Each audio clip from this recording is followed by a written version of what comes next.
Hi friends, എല്ലാവർക്കും recipes കിച്ചണിലേക്ക് സ്വാഗതം. ഇന്ന് ഞാൻ വന്നിട്ടുള്ളത് ഒരു കപ്പ് ആട്ടപ്പൊടി ഉണ്ട് എന്നുണ്ടെങ്കിൽ വളരെ സിമ്പിളായിട്ട് എന്നാൽ നല്ല ക്രിസ്പി നല്ല ടേസ്റ്റി ആയിട്ടൊക്കെ ഉള്ള മടക്ക് നമ്മൾ വീട്ടിൽ തന്നെ എങ്ങനെ ഈസി ആയിട്ട് ഉണ്ടാക്കിയെടുക്കാം എന്നുള്ളൊരു വീഡിയോ ആയിട്ടാണ്. വീഡിയോ ഇഷ്ടമാണെന്നുണ്ടെങ്കിൽ ഒന്ന് ലൈക്ക് ചെയ്യാനും അതുപോലെ നിങ്ങളുടെ ഫ്രണ്ട്സും റിലേറ്റീവ്സ് ആയിട്ടൊക്കെ ഒന്ന് ഷെയർ ചെയ്യാനും കൂടെ മറക്കരുത്. അപ്പോൾ ഇതാ നമുക്കിവിടെ തയ്യാറാക്കി എടുക്കാൻ വേണ്ടിയിട്ട് ഞാനിവിടെ ഒരു കപ്പ് ആട്ടപ്പൊടിയാണ് എടുത്തിട്ടുള്ളത്. 250 കപ്പാട്ടോ. അതിൽ 150 ഗ്രാമോളൊക്കെ ഉണ്ടാവും. ഇപ്പോൾ ഈ ഒരു ആട്ടപ്പൊടി ഞാനൊരു ബൗളിലേക്ക് അങ്ങ് ഇട്ട് കൊടുക്കുന്നുണ്ട്. അതിൻ്റെ കൂടെ തന്നെ നമുക്കതിലേക്ക് ആവശ്യമായിട്ടുള്ളൊരു ഉപ്പ്, ഒരു 1/4 ടീസ്പൂണിൻ്റെ അടുത്ത് കണ്ടിട്ട് ഞാൻ ഉപ്പ് കൊടുത്തിട്ടുണ്ട്. അതും കൂടി അതിലേക്ക് അങ്ങ് ആഡ് ചെയ്ത് കൊടുക്കുന്നുണ്ട്. പിന്നെ കളറിന് വേണ്ടിയിട്ട് ജസ്റ്റ് ഒരു ഡ്രോപ്പ് യെല്ലോ കളറും കൂടി ആഡ് ചെയ്യുന്നുണ്ട് കേട്ടോ. ഫുഡ് കളറാണ്. അപ്പോൾ നിങ്ങൾക്ക് ഇഷ്ടമുണ്ടെന്നുണ്ടെങ്കിൽ മാത്രം ആഡ് ചെയ്ത് കൊടുത്താൽ മതി. ഇതൊരു ഭംഗിക്ക് വേണ്ടിയിട്ട് മാത്രം ഞാൻ ആഡ് ചെയ്തേ ഉള്ളൂ. അപ്പോൾ ഇതാ കുറേശ്ശെ ഇതുപോലെ വെള്ളം ആഡ് ചെയ്ത് കൊടുത്തിട്ട് നന്നായിട്ട് നമ്മൾ ചപ്പാത്തിക്കൊക്കെ മാവ് കുഴച്ചെടുക്കൂലേ, അതുപോലെ അങ്ങ് ചെയ്തെടുത്താൽ മതി. ഇതിലേക്ക് ഇപ്പോൾ ഏകദേശം ഞാനിപ്പോൾ ഒരു 1/4 കപ്പോളം വെള്ളമാണ് എടുത്തിട്ടുള്ളത്. അത് ആഡ് ചെയ്തിട്ട് ഇനി കുറവായിട്ട് തോന്നുന്നുണ്ടെങ്കിൽ നമുക്ക് കുറച്ചും കൂടി അങ്ങ് ആഡ് ചെയ്ത് കൊടുത്തിട്ട് അങ്ങ് കുഴച്ചെടുത്താൽ മതി. കളർ ആഡ് ചെയ്യണമെന്നുണ്ട് ഒട്ടും നിർബന്ധമില്ല കേട്ടോ. നമ്മളെല്ലാവരും ഫ്രൈ ചെയ്തെടുത്താൽ തന്നെ അത്യാവശ്യം നല്ല ഭംഗിയൊക്കെ ഉണ്ടാവും. എന്നാലും ഞാനൊന്നും കൂടി ഒരു ഭംഗിക്ക് വേണ്ടിയിട്ട് മാത്രമാണ് ഇപ്പോൾ ആഡ് ചെയ്ത് കൊടുത്തിട്ടുള്ളത്.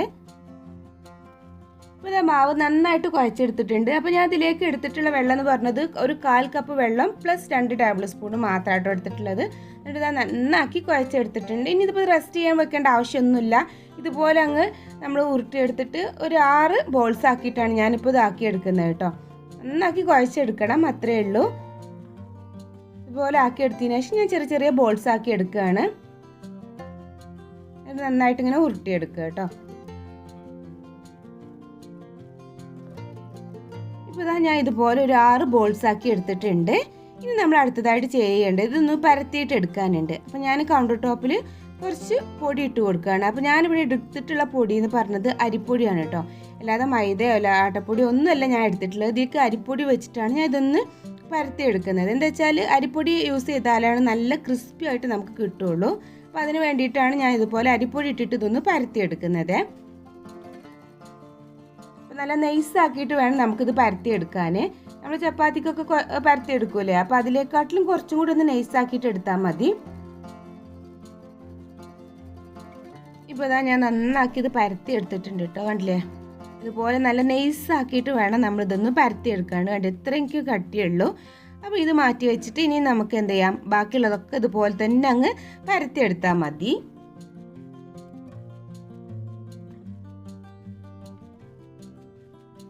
ഇപ്പോൾ അതാ ഞാൻ 6 ഇതുപോലെ നന്നാക്കിയിട്ട് നൈസാക്കിയിട്ട് പരത്തി എടുത്തിട്ടുണ്ട്. ഇനി നമുക്കിതൊരു സൈഡിലോട്ട് അങ്ങ് മാറ്റി വെക്കാം. പിന്നെ നമുക്കിതിലേക്ക് വേണ്ടത് ഒരു 2 ടേബിൾ സ്പൂണോളം നെയ്യാണ്. നെയ്യിന് പകരം ഓയിലും യൂസ് ചെയ്യാൻ കുഴപ്പമൊന്നുമില്ല. നെയ്യാകുമ്പോൾ ഒന്നും കൂടെ ടേസ്റ്റ് ഉണ്ടാവേ. പിന്നെ വേണ്ടത് ഒരു 2 ടേബിൾ സ്പൂണോളം അരിപ്പൊടിയാണ്. നമ്മൾ പത്തിരിയൊക്കെ ഉണ്ടാക്കിയെടുക്കുന്ന സെയിം അരിപ്പൊടിയാണ് ഞാനിപ്പോൾ ഇവിടെ എടുത്തിട്ടുള്ളത്. ഇനി ഇത് രണ്ടും കൂടെ നന്നായിട്ട് അങ്ങ് മിക്സ് ചെയ്തെടുക്കുക കേട്ടോ. നമുക്കൊരു തിക്കായിട്ടുള്ള കൺസിസ്റ്റൻസിയിലാണ് ഇത് വേണ്ടത്. ഇതുപോലെ നന്നാക്കിയിട്ട് അങ്ങ് മിക്സ് ചെയ്യുക. ഇപ്പോൾ ഇതാ ഇതുപോലെ നന്നാക്കിയിട്ട് മിക്സ് ചെയ്തെടുത്തിട്ടുണ്ട് കേട്ടോ. ഇനി ഇതിവിടെ ഇരിക്കട്ടെ. ഇനി നമ്മൾ അടുത്തതായിട്ട് ചെയ്യുന്നത്, നമ്മൾ പരത്തി വെച്ചിട്ടുള്ള ഒരു ചപ്പാത്തി എടുത്തിട്ട് ഇതുപോലെ വെക്കുക. നല്ല വൃത്തിയാക്കിയിട്ട് നല്ല പരത്തിയിട്ട് വെച്ച് കൊടുക്കുക കേട്ടോ. എന്നിട്ട് നമ്മൾ ചെയ്യേണ്ടത് എന്താ വെച്ചാൽ, നമ്മളിപ്പോൾ ഈ ഒരു മിക്സ് ചെയ്തിട്ടുള്ളത് അരിപ്പൊടിയുടെ ആ നെയ്യുടെ മിക്സ് ഒന്നും കൂടി നന്നായിട്ട് അങ്ങ് മിക്സ് ചെയ്ത് കൊടുക്കട്ടെ. അല്ലാന്നുണ്ടെങ്കിൽ മുകളിൽ നെയ്യ് ഇങ്ങനെ ഊറിയിട്ട് വരാൻ ചാൻസ് ഉണ്ട്. എന്നിട്ട് ഇതുപോലെ മൊത്തം അങ്ങ് സ്പ്രെഡ് ചെയ്ത് കൊടുക്കുക നമ്മുടെ ആ ഒരു ചപ്പാത്തിയുടെ മുകളിൽ. അപ്പോൾ നമ്മളിതിൽ അരിപ്പൊടി തന്നെ യൂസ് ചെയ്യണമെന്ന് പറയുന്നത് എന്താ വെച്ചാൽ നല്ല ക്രിസ്പി ആയിട്ട് വരാനും കൂടെ വേണ്ടിയിട്ടാണ്. അപ്പോൾ നന്നായിട്ട് അങ്ങ് സ്പ്രെഡ് ചെയ്ത് കൊടുക്കുക. ഇപ്പോൾ ഈ ഒരു മിക്സ് ചെയ്തിട്ടുള്ള മിക്സ് കുറവായിട്ട് തോന്നുന്നുണ്ടെങ്കിൽ ഇതുപോലെ ഒന്നും കൂടി അങ്ങ് മിക്സ് ചെയ്തെടുത്താൽ മതി കേട്ടോ. ഇപ്പോൾ ഞാൻ മൊത്തം ഇതുപോലെ സ്പ്രെഡ് ചെയ്തെടുത്തിട്ടുണ്ട്. എന്നിട്ട് അടുത്ത് ചപ്പാത്തി എടുത്തിട്ട് സെയിം അതിൻ്റെ മുകളിൽ ഇതുപോലെ അങ്ങ് വെച്ച് കൊടുക്കുക കേട്ടോ. ഇതേപോലെ വെച്ച് കൊടുക്കുക. നല്ല കറക്റ്റായിട്ട് തന്നെ വെച്ച് കൊടുക്കുക കേട്ടോ. എന്നിട്ട് നമ്മൾ എന്ത് ചെയ്യാം, കൈ വെച്ചിട്ട് നന്നായിട്ടൊന്ന് അങ്ങ് പ്രസ് ചെയ്ത് കൊടുക്കുക. ജസ്റ്റ് ഒന്ന് അമർത്തി കൊടുത്താൽ മതി കൈ കൊണ്ട്. ഇതുപോലെ ജസ്റ്റ് ഒന്ന് അങ്ങ് പ്രസ് ചെയ്ത് കൊടുക്കുക. എന്നിട്ട് നമ്മൾ സെയിം നേരത്തെ കാണിച്ച പോലെ തന്നെ ആ ഒരു അരിപ്പൊടിയുടെയും നെയ്യിൻ്റെയും മിക്സ് അങ്ങ് സ്പ്രെഡ് ചെയ്ത് കൊടുത്താൽ മതി. പിന്നെ നമ്മുടെ ചാനൽ ആദ്യമായിട്ട് കാണുന്ന ഒരുപാട് പേരുണ്ടാവും. അപ്പോൾ ചാനൽ ഇതുവരെ സബ്സ്ക്രൈബ് ചെയ്തിട്ടില്ലെങ്കിൽ വീഡിയോ തൊട്ട് താഴെ കാണുന്ന ആ സബ്സ്ക്രൈബ് ബട്ടണുമായി തൊട്ടടുത്ത് തന്നെയുള്ള ബെല്ലൈക്കണിൽ ഓൾ എന്ന ഓപ്ഷനും കൂടെ ഒന്ന് സെലക്ട് ചെയ്യട്ടെ. എന്നാൽ മാത്രം ഞാൻ ഇതുപോലുള്ള വീഡിയോസൊക്കെ അപ്ലോഡ് ചെയ്യുമ്പോൾ നിങ്ങൾക്കതിന് നോട്ടിഫിക്കേഷൻ ലഭിക്കുള്ളൂ. ഇപ്പോൾ ഇതാ ഞാൻ 6 ലെയറും ഇതുപോലെ വെച്ചിട്ടുണ്ട് കേട്ടോ. ഇനി നമ്മൾ എന്താ ചെയ്യേണ്ടത് വെച്ചാൽ പതുക്കെ ഒരു സൈഡിൽ നിന്ന് ഇതുപോലെ മടക്കി എടുക്കണേ. പതുക്കെ മടക്കി എടുത്താൽ മതി കേട്ടോ. നല്ല ടൈറ്റ് ആക്കിയിട്ട് തന്നെ മടക്കി എടുക്കുക. എന്നാൽ ആ ഒരു ലെയറൊക്കെ നല്ല കറക്റ്റായിട്ട് കിട്ടുള്ളൂ. അല്ലാന്നുണ്ടെങ്കിൽ ലൂസ് ആയാൽ ലേസിനൊക്കെ ഒരു ഡിസ്റ്റൻസ് ഉള്ള പോലെ തോന്നും. അപ്പോൾ അതില്ലാണ്ട് വേണം നമ്മൾ ഇതുപോലെ ഒന്ന് റോൾ ചെയ്തെടുക്കാനേ. അപ്പോൾ ഇതാ ഇതുപോലെ റോൾ ചെയ്തിട്ടുണ്ട്. അപ്പോൾ അതിൻ്റെ ആ ഒരു സൈഡിൽ നമ്മൾ എന്ത് ചെയ്യണം, കുറച്ചും കൂടെ ഒന്ന് ആ ഒരു നെയ്യിൻ്റെയും അരിപ്പൊടിയുടെയും മിക്സ് ഒന്ന് ജസ്റ്റ് ഒന്ന് ഇതുപോലെ ഒന്ന് അങ്ങ് സ്പ്രെഡ് ചെയ്ത് കൊടുക്കുക കേട്ടോ. എന്നിട്ട് നന്നായിട്ടൊന്നും കൂടി അങ്ങ് പ്രസ് ചെയ്ത് കൊടുത്താൽ മതി. ആ ഒരു ഭാഗം കൂടിയേ എന്നിട്ട് നന്നായിട്ടൊന്ന് അങ്ങ് പ്രസ് ചെയ്ത് കൊടുത്താൽ മതി. ഇനി നമ്മൾ അടുത്തതായിട്ട് ഈ ഒരു സൈഡിലുള്ള ആ ഒരു പീസ് ഉണ്ടല്ലോ അതങ്ങ് കട്ട് ചെയ്ത് ഒഴിവാക്കാം. ഇനി കട്ട് ചെയ്യുമ്പോൾ ഒരു ഭംഗി ഉണ്ടാവില്ല. എന്താ വെച്ചാൽ ആ ഒരു സൈഡിൽ ഒപ്പം വന്നിട്ടുണ്ടാവില്ലല്ലോ, അതുകൊണ്ടാണ്. അപ്പോൾ ആ ഒരു 2 സൈഡിലുള്ള പീസാണ് നമ്മളങ്ങ് കട്ട് ചെയ്ത് ഒഴിവാക്കിയതിന് ശേഷം ഇതുപോലെ ഓരോ പീസാക്കിയിട്ട് നമുക്കിതൊന്ന് കട്ട് ചെയ്തെടുക്കാം കേട്ടോ. അല്ലാണ്ട് അങ്ങനെ നൈസാക്കിയിട്ട് കട്ട് ചെയ്യണ്ട, കുറച്ചൊരു തിക്നെസ് ആക്കിയിട്ട് ഇതുപോലെ കട്ട് ചെയ്തെടുത്താൽ മതി. അപ്പോൾ അതാ ഞാൻ കട്ട് ചെയ്തെടുത്ത് കാണിക്കാം. കണ്ടില്ലേ, നല്ല ലേയേഴ്സായിട്ട് തന്നെ ഇതിൻ്റെ ഉള്ളിൽ കാണിക്കുന്ന കണ്ടില്ല. അപ്പോൾ ഇതുപോലെ കേട്ടോ നമുക്ക് കിട്ടേണ്ടത്. ഇനി നമ്മൾ അടുത്തതായിട്ട് ചെയ്യേണ്ട കാര്യം എന്തെന്ന് വെച്ചാൽ ഇതിൽ നിന്ന് ഒന്നെടുത്തിട്ട് ഇതുപോലെ അങ്ങ് വെച്ചിട്ട് നമ്മൾ ജസ്റ്റ് ഒന്ന് അങ്ങ് ഇതുപോലെ അങ്ങ് പരത്തി കൊടുക്കുക കേട്ടോ. ഇതേപോലെ ഒന്ന് അങ്ങ് പരത്തി കൊടുത്താൽ മതി. ഇത്ര മതി. ഈ ഒരു നീളത്തിലാണ് നമ്മളിതൊന്ന് പരത്തിയെടുക്കുന്നത്. വല്ലാണ്ട് അങ്ങ് കട്ടി കുറച്ചാൽ ഒരു തിക്നെസ് ഇല്ലാത്ത പോലെ ആയിരിക്കും. അപ്പോൾ ഇതുപോലെ ജസ്റ്റ് ഒന്ന് അങ്ങ് പരത്തി കൊടുത്താൽ മതി. എൻ്റെ സൈഡിലൊക്കെ ആ ഒരു ലേയേഴ്സ് ഇപ്പോഴും കാണുന്നുണ്ട്. അപ്പോൾ ഇനി ബാക്കിയുള്ളതൊക്കെ ഇതുപോലെ തന്നെ ഒന്നങ്ങ് പരത്തിയെടുത്താൽ മാത്രം മതി.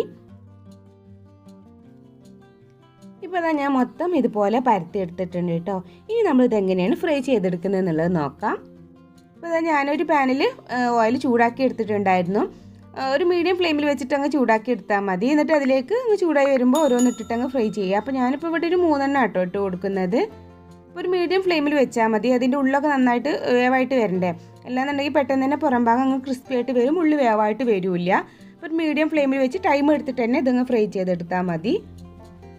2 ഭാഗവും നല്ലതുപോലെ അങ്ങ് ഫ്രൈ ചെയ്തെടുക്കുക. ഇപ്പോൾ 2 സൈഡും നന്നായിട്ട് വേവായിട്ട് നല്ല ക്രിസ്പി ആയിട്ട് വന്നിട്ടുണ്ട് കേട്ടോ. അപ്പോൾ നമ്മളിതുപോലെ അങ്ങ് കോരിയെടുക്കുക. എന്നിട്ട് ജസ്റ്റ് ആ എണ്ണയൊക്കെ നല്ലപോലെ അങ്ങ് ഇതുപോലെ അങ്ങ് ഊറ്റിയെടുത്താൽ മതി. ഇനി ബാക്കിയുള്ളതൊക്കെ ഇതുപോലെ തന്നെ അങ്ങ് ഫ്രൈ ചെയ്തെടുത്താൽ മതി. ഞാൻ ഓരോന്നായിട്ട് കാണിക്കുന്നില്ല. അപ്പോൾ അതാ എല്ലാം ഫ്രൈ ചെയ്തെടുത്തിട്ടുണ്ട്. കണ്ടില്ലേ, നല്ല ലേയേഴ്സ് ആയിട്ട് തന്നെ കാണിക്കുന്നില്ലേ നമ്മുടെ മടക്ക്. നമ്മൾ കടയിൽ നിന്നൊക്കെ വാങ്ങിക്കുന്ന അതേപോലെ തന്നെ ഉണ്ട്. അപ്പോൾ ഒന്ന് എടുത്തിട്ട് നമുക്ക് പൊട്ടിച്ച് നോക്കാം കേട്ടോ. കണ്ടില്ലേ, നല്ല ക്രിസ്പി ആയിട്ട് തന്നെ വരുന്നുണ്ട്. നല്ല ക്രിസ്പി ആയിട്ട് തന്നെ കിട്ടിയിട്ടുണ്ട് കേട്ടോ. ഇനി നമ്മൾ ഇതിനൊരു മധുരം ഉണ്ടാവുമല്ലോ, അതെങ്ങനെയാണ് ആക്കിയെടുക്കുന്നത് എന്നുള്ളത് നോക്കാം. അപ്പോൾ അതിന് വേണ്ടിയിട്ട് ഞാൻ ഇതാ ഒരു പാൻ വെച്ചിട്ടുണ്ട്. അതിലേക്ക് 1/2 കപ്പ് പഞ്ചസാര ഇട്ടിട്ട് കൊടുക്കുന്നത്. അപ്പോൾ 1 കപ്പ് ആട്ടപ്പൊടിയിലേക്ക് 1/2 കപ്പ് പഞ്ചസാര, ആ ഒരു രീതിയിലാണ്. ഇനി ഇതിലേക്ക് ഒരു 1/4 കപ്പോളം വെള്ളം കൂടി ഒഴിച്ചു കൊടുക്കാം. എന്നിട്ട് രണ്ടും കൂടെ നന്നായിട്ട് മെൽറ്റാക്കി എടുത്താൽ മതി. 1 സ്ട്രിങ് കൺസിസ്റ്റൻസി അങ്ങനെ ഒന്നും ആക്കി എടുക്കേണ്ട ആവശ്യമില്ല കേട്ടോ. രണ്ടും കൂടി ജസ്റ്റ് ഒന്ന് മെൽറ്റാക്കി എടുത്താൽ മാത്രം മതി. ഇപ്പോൾ ഇതാ രണ്ടും കൂടെ നന്നായിട്ട് മെൽറ്റായിട്ട് വന്നിട്ടുണ്ട്. വേണമെന്നുണ്ടെങ്കിൽ ഇതിലേക്ക് കുറച്ച് ഏലക്കപ്പൊടിയും കൂടി ഇട്ട് കൊടുക്കാം കേട്ടോ. ഞാനിപ്പോൾ ഇട്ട് കൊടുക്കുന്നില്ല. ഇനി നമുക്ക് ഫ്ലെയിം ഓഫ് ചെയ്യാം. ഇനി ഇതിലേക്ക് നമ്മൾ നേരത്തെ ഉണ്ടാക്കി വെച്ചിട്ടുള്ള മടക്ക് ഓരോന്നായിട്ട് ഇതുപോലെ അങ്ങ് ഇട്ട് കൊടുക്കുക. എന്നിട്ട് 2 സൈഡും നന്നായിട്ടൊന്ന് അങ്ങ് ആ ഒരു ഷുഗർ സിറപ്പിലൊന്ന് മുക്കിയെടുത്താൽ മാത്രം മതി കേട്ടോ. അത്രയേ ഉള്ളൂ. അധികം ടൈം ഇട്ട് വെക്കേണ്ട ആവശ്യമില്ല. ജസ്റ്റ് 2 സൈഡും ഒന്ന് ആ ഒരു ഷുഗർ സിറപ്പ് ഒന്ന് നനഞ്ഞ് വന്നാൽ മാത്രം മതിയേ. ഇനി ഇതിൽ നിന്ന് അങ്ങ് കോരിയെടുക്കാം. എന്നിട്ട് നമുക്ക് ബാക്കിയുള്ളതൊക്കെ ഇതുപോലെ തന്നെ അങ്ങ് ചെയ്തെടുത്താൽ മതി. അപ്പോൾ അതാ നമ്മൾ ടേസ്റ്റി ആയിട്ടുള്ള മടക്ക് റെഡി ആയിട്ടുണ്ട്. നമ്മൾ ചായക്കടയിൽ നിന്നൊക്കെ വാങ്ങിക്കുന്ന അതേ ടേസ്റ്റിലാണ്. എന്നാലും നമ്മൾ ആട്ടപ്പൊടി വെച്ചിട്ടാണ് ഇത് തയ്യാറാക്കി എടുത്തിട്ടുള്ളതും. അപ്പോൾ എല്ലാവരും ഒന്ന് ട്രൈ ചെയ്ത് നോക്കട്ടോ. നിങ്ങൾക്ക് ഒത്തിരി ഇഷ്ടമാവും. അത്ര ബുദ്ധിമുട്ടൊന്നുമില്ല ഉണ്ടാക്കിയെടുക്കാൻ തന്നെ. എല്ലാവരും ഒന്ന് ട്രൈ ചെയ്ത് നോക്കിയതിന് ശേഷം നിങ്ങൾ അതിൻ്റെ ഫീഡ്ബാക്ക് തന്നെ അറിയിക്കുക. അപ്പോൾ ഇൻഷാ അല്ലാ ഇനി ഒരു പുതിയ വീഡിയോ ആയിട്ട് വരുന്നവരേക്കും ബായ്. Thank you. അസ്സലാമു അലൈക്കും.